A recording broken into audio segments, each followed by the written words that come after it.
When you fall in love with someone, isn't it the most beautiful thing? And who inspired you to fall in love? Your brain? It's your heart. Whenever we describe an individual, we say it's such a lovely person, has a good heart, soft heart. Oh, he's just such an arrogant bee, we say, right? His heart is like a stone, cruel hearted, divine heart, motherly heart. So the quality of an individual is ascribed by the heart, very rarely to the mind. The great research is done by Heart Math Solution also says, even before the mind perceives, heart perceives it before. It has a greater electromagnetic field than the brain itself. It has its own nervous system. What I'd like to bring to your attention, since Sri Tony Nader was mentioning on consciousness, what is consciousness after all? Simply put, it is degree of awareness, and to that extent, degree of unawareness plus ability to respond appropriately.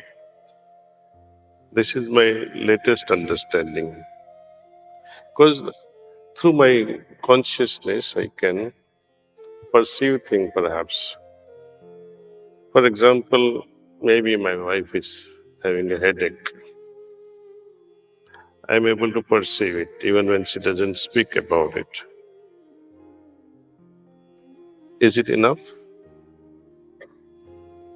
How should I respond when I know someone is sick?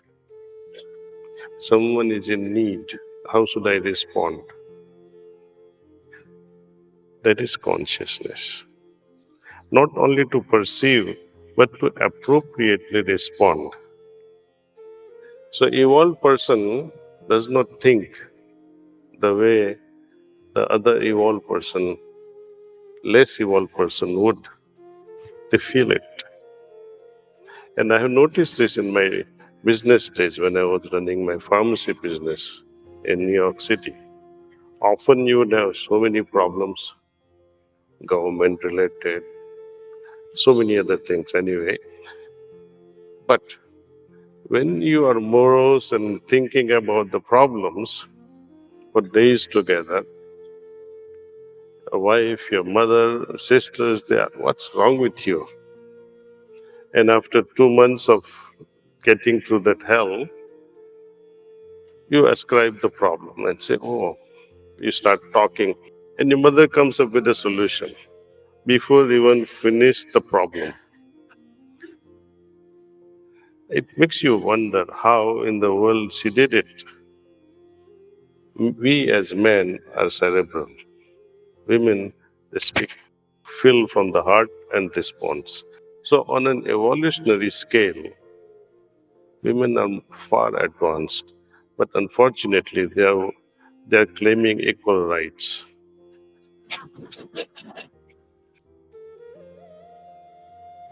Why do you want to lower yourself?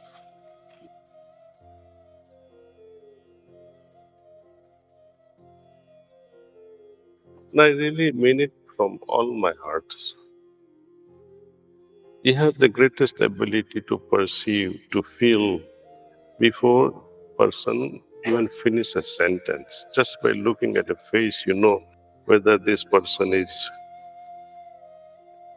what happens in the airplanes. Someone looking at you all the time, and you feel like slapping that person, right? Someone just looks at you and puts his head down. Man, if a lady is looking at him constantly, what happens? It will be exactly opposite reactions. If someone is touching him, he'll say, he'll go. That is consciousness. How Each one responds it depends upon their evolution. This is the practical application of why one should evolve at a consciousness level. First, how to channelize my thinking and how to respond with my heart. So, heart is all about responses, and when we listen, if the intent is going to be from here, then you'll be also struggling to respond from here. You're struggling to respond while listening. Don't do that. Listen completely from your heart. Resonate with the person. You know, in Hindi we say bhav, abhav, and prabhav. When someone approaches you with bhav, you perceive that. Bhav means with affection. Someone approaches you with affection, with love. How should my response be? Affection and love. When someone approaches you with abhav, means some level of deficit, some help they're seeking. How should I respond? Fulfill that deficit, means help that person. And someone approaches you with prabhav because they are so impressed, be grateful to God. So these are a few, I would say, signals of evolving heart, how we respond. And this response is always from the heart. Often people ask me, Kamlesh Bhai or Daaji, why do you recommend meditating on the heart? I say, would you try to feel something with your feet? Of course, you can feel something with your feet when there's a thorn or something, the physical object. Can you feel something with your liver or kidney? No. You can see things with your eyes. But heart is the only instrument through which one transcends all senses. Number one. Number two, when we refer to holy scriptures, be it Bible or Gita, there's so much of great praise on heart, the value of the heart. All the temple lovers, I do like temples. You can go there and worship, but don't think God exists there only.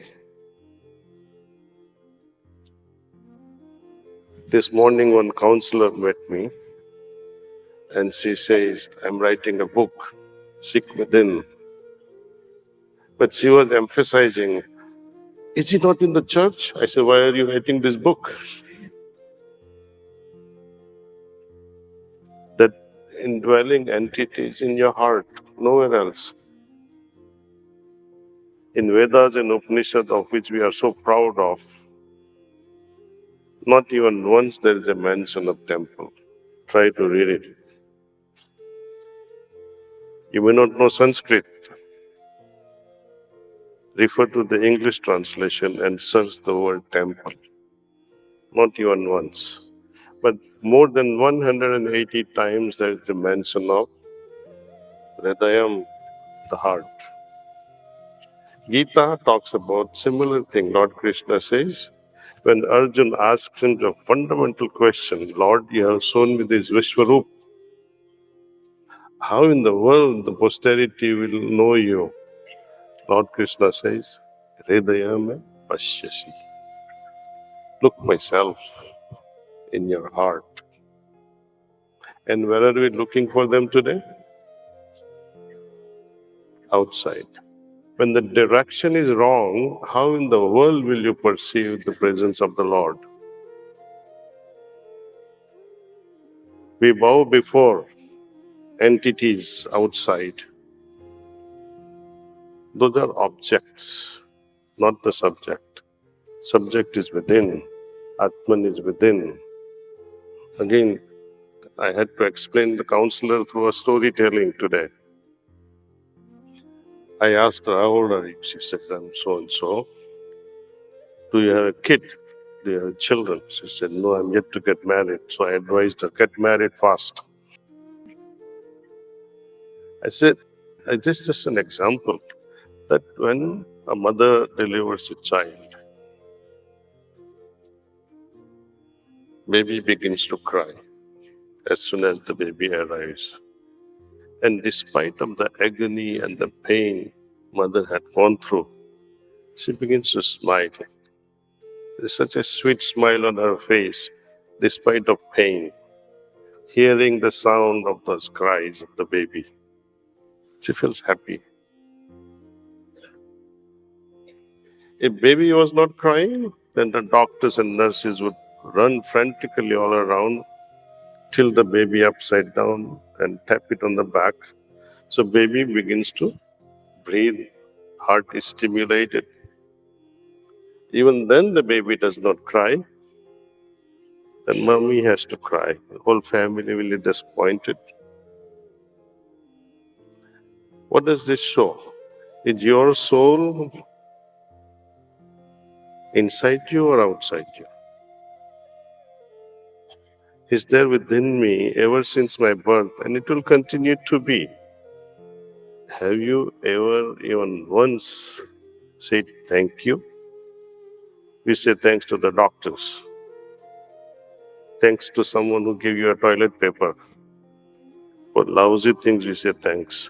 But the one who gives you life, you're silent. You don't even recognize that such a divine entity has imprisoned himself within your heart, and you can't even say thanks.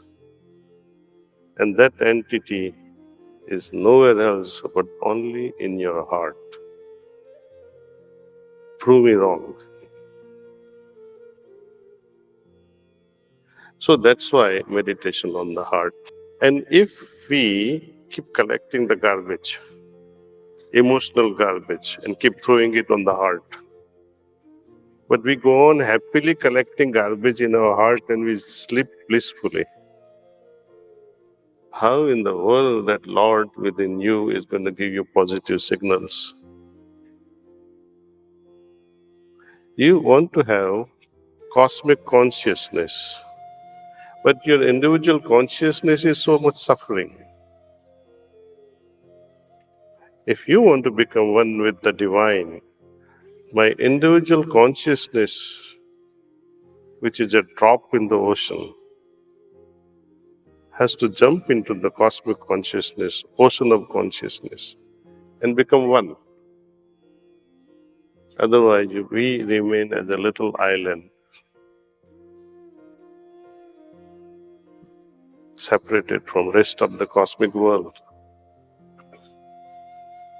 Purpose of yoga is only this, merging of this little drop in the ocean. And that's that.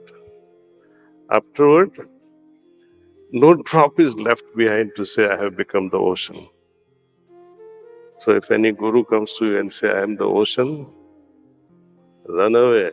They will drown you.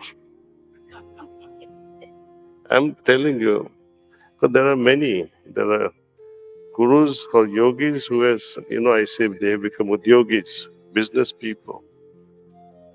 And be careful of religion. They thrive only on two things. They give you temptation of heaven and instill you the fear of hell. They're only psychological states. You follow the cosmic law, you'll be in heaven. You keep your heart pure and simple, God will descend. He's already there. But He will intensify His presence so much that you will be at bliss. It becomes heaven. You don't have to go to heaven. Heaven is here, where God resides. What else can it be? So heart has everything to do with our day-to-day life. That entity, my friends, remember, is God within. Don't look for Him outside. Wrong direction, make a U turn.